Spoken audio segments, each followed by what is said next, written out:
Finally, a guide to how I made my RGB animated logo box, as well as how you can make this completely 3D printed version.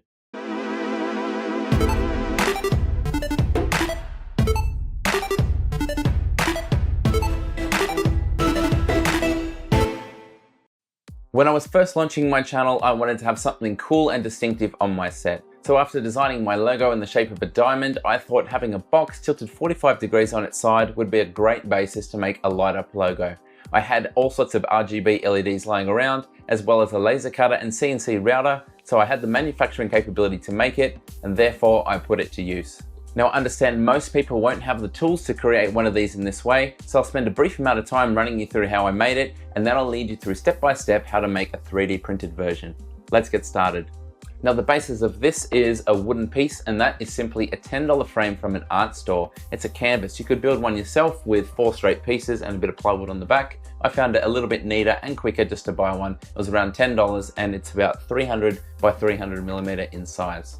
If we pull off the cover on this, we can see that everything is self-contained. It runs on Arduino, but there's no Uno or other board, and it also runs on battery, so there's no dangling wires from the wall. So at the heart of running this is an ATtiny, which is a tiny Arduino microcontroller. It's what makes this whole thing possible in such a confined space, and I'll have much more detail on that later in the video. I've also selected AA batteries because they're cheap to get and readily available. You can see I've selected 3 here because AA batteries are all 1.5 volt cells. Therefore, in series they add up to 4.5 volts, and we need around 5 volts to run both the Neopixels and the ATtiny. To create the channels to house everything, I hit up Onshape. You can see I started by sketching the inner section of the timber, and then I've marked out 2 areas and put the cavities that I want. This top one is for the ATtiny 85, and this one here is for the wires to come out from the switch, and then the 3 AA batteries, each are 50mm long. I measured everything up to make sure there was enough room, adding about 11mm for the spring and the clip that the battery presses up against. I measured the switch to make sure there'd be enough room for it to sit in here. And then I switched to Kirimoto to do the cam. Here we are with the part arranged in Kirimoto, and this is purposely a little bit wider than what I actually want to cut, which means it can be solid on the edge here and the hole will still be cut through. The main thing we want to do is to click pocket only on outline, and that means it won't try and cut around the outside of this whole thing, only the internal cavity. You can see that it's going to go down and cut out the trench bit by bit, and this is what I sent to the CNC for this part and then for the ATtiny. So after a few minutes of machining, we ended up with what you see here. Obviously I've wired in everything already, but you can see there's a cavity for this one, our channel, and then our little cavity for the ATtiny. Everything was done with a 3.175 end mill, and it turned out pretty good. It was perfect for the needs. So therefore it was time to turn the attention to this front panel. Now this one was actually laser cut on my Emblazer 1 laser cutter, and all I did was export my logo in Illustrator into the CAM software for that, adding an outline of 300 by 300, and it cut. And this cardboard from the art store is thick enough that I had to do it quite slow, something like 100mm per minute. So it took a few hours, but it came out really clean and it didn't lose its shape or anything like that. So I was really happy with it, and I was ready to put in all the electronics. I glued on some magnets in the corners, and then on this piece, I drilled and put in some screws in the corners to match. Therefore, everything is held on magnetically. It's really easy to get to the inside to switch it on and off, and it's definitely strong enough to hold in place in between. Super neat. Now I'm really happy with the other one. I think it's really cool and it's distinctive like I wanted, but now I've got this. This is an entirely 3D printed version. I'm going to run you through exactly how to make it. Everything you need is in the description below. That includes resources and a shopping list if you're in the US as well as in Australia. We'll start with the CAD. I've set up an Onshape file that is adaptable, and I'll run you through how to change it for your exact needs. So when you click the link in the description, it's going to come up with this file, except you won't be able to edit. Around about here, it's going to say make a copy, and when you do so, you click on it and you'll have your own version to edit. Now the way this is driven is by 3 variables. By changing these, you'll be able to update it to suit your needs. First one is the number of batteries, and you can see here I've set it to 4. I've lately bought some rechargeable batteries, and they're about 1.3 volts when full. Therefore, if I run 4 of them, it reaches 5.2 volts. If you're running the normal cells, they're going to be 1.5 each, and you should leave that to 3. But just to give an example of how this works, you can double click on it, you can edit the number. I'm going to put it back to 3, hit the tick, and everything should update, and you can see this is shortened here to only have enough room for exactly 3 batteries. The next one set is the screws, and that is to set the diameter of the screws you're going to put in to hold the magnets and also to hold the thing to the wall. Now I hang mine like a diamond, which means I only need one, but I've added a second one in case you want to hang it evenly like a square. Once again, double click to edit the number. We're entering the diameter in millimeters, so I'm going to use M3 bolts. When I hit the tick, everything updates, including the chamfers here to clear the countersunk head. The last one is the overall size of it. So I have it set to 300 here. I think the smallest you could go after reducing the batteries down to 3 is around 220. But of course you can always go bigger than this. So I'm going to go up to 350. And once again, everything should update. All of the proportions are kept the same, and it's wise to note that if you make these numbers too extreme, it's going to stuff up the file. So if I make this 200, you'll see that for 4 batteries, they can't fit at all. Even if I reduce the batteries down to 3, it's going to struggle to fit it. So you can see the limitation I was talking about. Something like an Ender 3 at 220 by 220 is going to work quite well. Although it overlaps a little bit, I'd say you can get away with leaving 1 screw out. The 3 other magnets will still be enough to hold everything nicely. Once you've finished configuring, simply right click and come to export. Make sure it's set to STL, give it a file name and hit OK to download the file. It's now of course time to print, and let me tell you, this can be tricky. This one that I got out took 10 hours and it still had some issues with the first layer, not quite adhering, bubbling up and then leaving these marks in the final object. Now I did have even less luck on the first attempt that I had. I was woken up in the middle of the night by this type of sound as it started to peel up, and on the second layer the extruder was coming back and forth. Fortunately I stopped the print and then restarted the second one.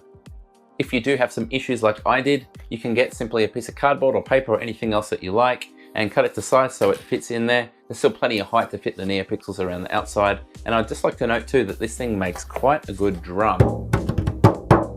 Maybe a special coming up on 3D printed musical instruments. Now onto the cover, and I'm going to retain my old one to go with this new case, but I wanted to show you how you could 3D print this as well. So this one I recommend doing in Tinkercad, and here's how to do it. So here's my finished object in Tinkercad. This takes hardly any time at all. Basically you're going to drag out a box and then you're going to set the size on that to what you want. So say you wanted 220 by 220, you're simply going to type in those 2 numbers for the length and the width. However, I found that it won't go above 200. You can get around that by simply dragging and very carefully moving it into position until you've got the exact numbers that you want. As for the height, something like 1 millimeter will be plenty. You can have it thicker, it's just going to take longer to print, it'll be slightly more rigid. Next thing we're going to do is come up to import. You can choose all sorts of files here. I recommend doing an SVG. I just set the file type to SVG in Google Image Search and looked for this flame. Just like before, we're going to click on it, we're going to rotate it to match, and then we're going to scale it down as well to fit inside. You don't want anything too close to the edges, otherwise you'll find that you can see the neopixels through the gaps. Now the last step is to click on it and select it to be a hole, and then spin the camera so it's definitely intersecting, which it appears to be. So now we're going to drag a box around both, hit combine, and it should cut out our shape. Perfect, ready to come up to export and download the STL for printing. Once again, I'm going to note that you could run into some difficulties, but if you persevere, you will be able to get out a good one. Now, a little reminder, when you're printing something the full size of the bed, turn off a skirt or a brim, otherwise it will exceed and it's just going to hit the edge and print multiple layers on top of each other and probably peel the thing up. I found the little hairspray on the glass bed of the TiVo Tornado, got this to print really nicely. Unfortunately, there's still glue flaked on the back from my earlier test doing the base, but I don't mind this side, and if I wanted to even out some of these lines, I could always primer and spray paint or just do a light sand to reduce them and at least get them more uniform. At this point, we're going to pause to put it in some screws, make sure they're magnetic. I had one set that really wasn't, so I had to switch to these ones that you're seeing pictured here. The other thing to do is to drop a couple of bits of super glue on the back and place the magnets roughly in the same position as where the screws are so they will align. So for the first time, it's very exciting. We can clip our magnets into place. And if you're finding that it's not quite strong enough to hold it, you can untwist the screws to bring them closer to the surface. By default, they're designed to sit a little bit in, but if your magnets aren't quite as strong, you can make that minor modification. So that's the structure done, so we'll move on to the electronics. We're going to start with these Adafruit Neopixels. I use these all the time in projects. I really love them because they're digital. You can program animations and all sorts of things like that. They come in 1 meter lengths, and 1 meter length is just enough to do a 300 by 300 millimeter box. You'll need slightly less if you're doing a smaller box, but it's more convenient to buy it in the meter. Now it does come in two different configurations. This is a 60 per meter. You can see the space quite closely, and that's about $5 to $7 more expensive than the 30 per meter. Basically, it comes down to if you want to save a couple of dollars, because if you don't and you spend a little bit more on these ones, you'll have a slightly more even spread of lighting. So that's what I went with. Next up is our ATtiny, and it certainly is tiny. This is basically the heart of an Arduino. Here we have an Arduino Mega, and the microcontroller is actually in the middle. All the rest there is just for convenience. It's for connectivity and the USB connection to the computer and all of those type of things. It is possible to buy them separately. Here is a Mega 328P from an Uno, and these ones are smaller again. So they're super convenient. I use them all the time in projects, so I want it to be really small and integrated like in this one here. Now you can program them using an Uno or another Arduino board, but by far the most convenient way is to spend $20 odd on one of these. This is a tiny AVR programmer. It goes into the USB, you plug in the ATtiny into it, and then you can program it really easily. One of the benefits if you do buy one of these is that you can use it to burn bootloaders onto other things like the Creality Ender 3, like I covered in a recent video, without using a separate Arduino. So one of the links in the description is to this page here, and basically you follow this to install the drivers. It's got all of the instructions for that. It's also got a nice pinout if you're going to use this to program other things like burning bootloaders. Once you've got your programmer drivers installed, we need to add support for the ATtiny to the Arduino IDE. Fortunately, it's really easy to do. This is the page where the author first developed this code, and they take you through it step by step. I'm going to do it really quick because I reckon it's straightforward. You're going to come to File, Preferences, and then in the description you'll find this address to paste in. Hit OK, and then you can come to Tools, Board, Boards Manager. It will load all of the previous ones plus the new one, so we'd search for ATtiny. That's 2 T's in a row, and this one will come up by David A. Mellis. That's one we want. There'll be a big install button here for you. Now we'll find if we come to Tools and go to the board, we'll have support for ATtiny. The one we're covering here is ATtiny 25, 45, 85, and then we specifically set it to an 85 here. And we're going to set the clock to the internal 16 megahertz. We're going to plug in our programmer. We're going to plug in the ATtiny with the little circle facing up to match the notch. We're going to set our programmer to USB Tiny ISP, and then after that we're going to click Burn Bootloader. After a couple of seconds that's done, and we can send code to it just like we would any other Arduino board. The other thing we need to install is a library for the neopixels. So to do that we come to Sketch, include library, and then go to Manage Libraries. We can now type in Neo, and that should be enough to get us to the Adafruit Neopixel library. This one here. Once again, there'll be an install button. Click it if you don't have it already, and we're ready to proceed. We're going to come to File, Examples, and then under Adafruit Neopixel, we're going to come to Strand Test. That's going to be the basis of our work. So the default sketch is here. There's only 2 things we need to change. If we check back to our guide, we can see that we're connecting power in opposite corners, and this one is the reset. So to space things out, let's aim for pin 0 to connect the data pin for the neopixels. Back in our sketch, we update this up here, change it from 6 to 0. And the only other thing we need to change at this stage is to reduce the pixel count from 60 to something like 10. After that, we'll double check our settings and we're ready to upload. So we're going to use some jumper wires, and we're going to connect them up to these prototyping pins, which are super convenient. We're going to go red into positive. We're going to go black into the opposite corner, which is ground. And we've just programmed pin 0 in the lower right-hand corner to be our data. Your neopixels will probably come with a plug, so we're going to connect them up to match.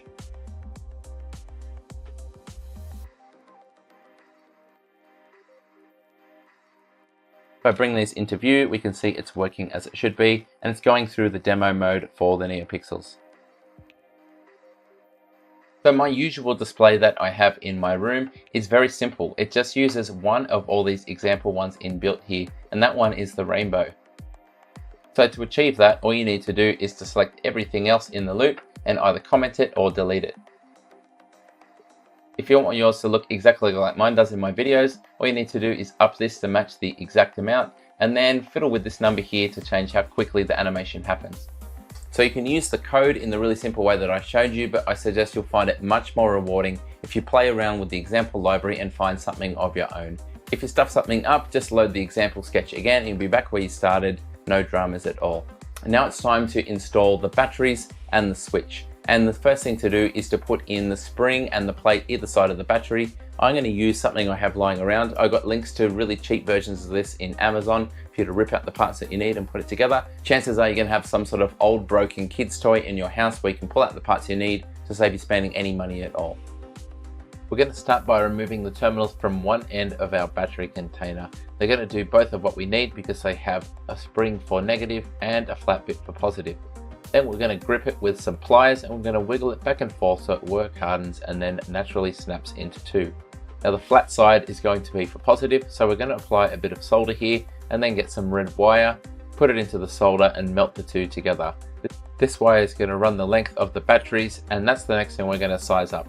We're going to hold our new piece of wire all the way to the right, clap it with one finger, pull it back to the left and then cut it off just where the switch will be. That wire we just cut is going to be stripped and soldered to the middle pin of our switch. Another piece of red wire is going to be soldered to one of the other sides, doesn't matter which one. Now we're going to turn our attention to the negative side of the circuit and we're going to get the spring clip and solder some black wire to it. And now it's time to put this all in place more permanently. We're going to get some hot glue, put it on the back of the positive terminal and then squish it into place and hold it there for a minute or so until it cools. Now's a good time to push that red cord out of the way and test to see if a battery is going to go down there without getting jammed. We don't need the third pin for the switch, so I cut it off and then I insulated the other two with hot glue. I then put a massive squirt of hot glue underneath the switch and then held it carefully in place with tweezers while it could cool long enough to set. Putting a battery in at this stage, make sure there's enough tension in the spring and the whole system is going to work. A multimeter shows that the circuit is correct. So our power system is in and tested, so it's time to wire up the ATtiny. We're going to use a DIP 8 socket underneath and that will allow us to do two things. Firstly, we'll be able to wire to the little pins underneath, and that also means that later on we can remove the ATtiny from the top to reprogram it, change the pattern, anything we like that. It leaves it quite versatile and flexible later on. We're going to start by getting the ATtiny socket, putting it in place and then cutting the red and black wires down to the correct length because we're going to be pretty tight for space. We want them to end a couple of millimeters into the cavity for the ATtiny. Now we're going to take our neopixels and we're going to run them tightly around the outside, and any excess we're going to take with our fingers, get scissors with the other hand and cut it right down the middle of the two connections. Now we're going to get the start of the neopixels and once again work out how far in they need to go and use the side cutters to cut them off cleanly. Now comes the trickiest bit. We need to solder the two positives together and onto the positive pin for the DIP socket so it lines up with the ATtiny's positive pin. We're then going to repeat the same thing for the signal for pin 0 and finally the two ground pins together on the ground pin for the socket. Reference the diagram on the linked web page, spin it around and make sure everything is aligned. Cut off the extra pins for the socket to stop them getting in the way and then get your programmed ATtiny and carefully plug it into the socket, paying attention to the orientation. Now's a good time to test that when you switch it on, the circuit is working, which it is for me. So now what I'm going to do is get some hot glue. I'm going to make this very permanent. I'm going to put a massive glob right down in the base and then I'm going to tuck in the wires as neatly as I can, putting pressure on them to move the neopixels as far to the right as I can. And then I'm going to run the hot glue down to secure all the rest of the wiring, applying gentle pressure to hold everything exactly where I would like it until the glue sets, which takes a few minutes. Like earlier, we're going to switch the circuit on at every important stage to make sure nothing is being bumped loose. Now comes the fun job of putting some dabs of glue around the outside, running the neopixels around the perimeter, pushing them in tight, and when we get back to the start, then we can switch it on and admire our beautiful pattern that we've programmed in Arduino. I could watch these neopixels all day. So here it is, finished our 3D printed version of the RGB animated logo box. The good thing is because I made this the same size, this part can come off and then I can get my original one and it's completely compatible, which means you can make as many different front covers as you wanted and switch them for whatever occasion that you have.